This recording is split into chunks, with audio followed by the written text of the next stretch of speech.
So, yan, isa rin sa mga pinaka-paboritong lugar ng mga PY. Pero sobrang daming ginagawa dito talaga. Ay ang sports deck. Dito ginagawa ang flag hoisting, ang morning exercise, ano pa ba? Ang daming ginagawa. Sports fest, yung kahit anong mga sports activities, syempre sports deck nga siya, dito ginagawa.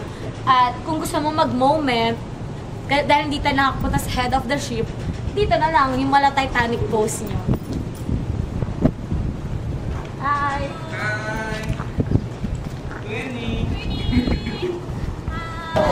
One, two, three! One, two!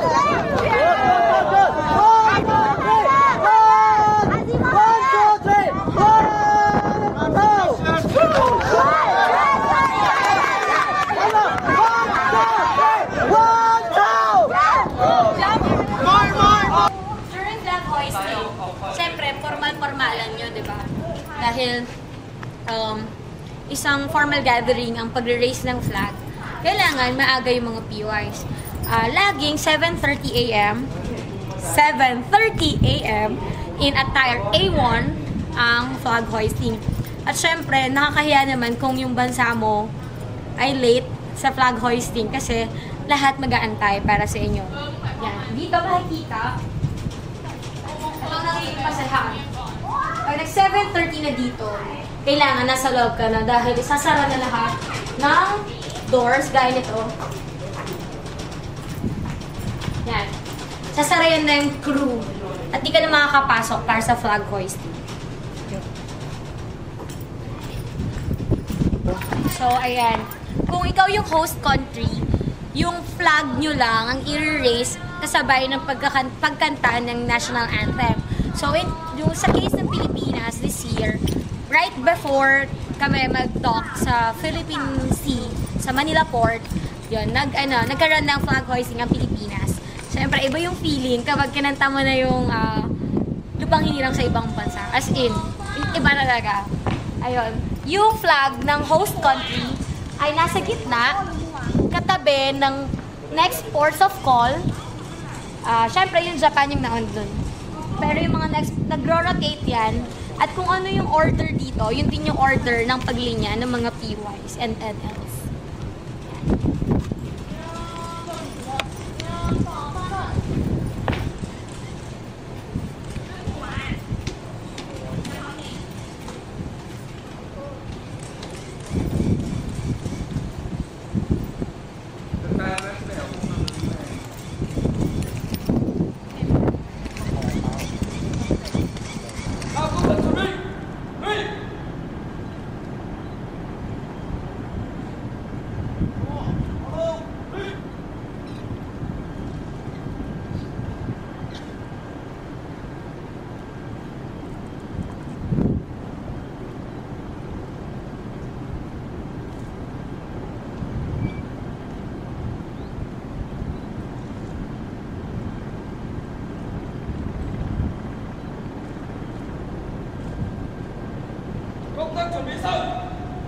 First, the national flag of the Socialist Republic of Vietnam will be hoisted with national anthem.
Mexico!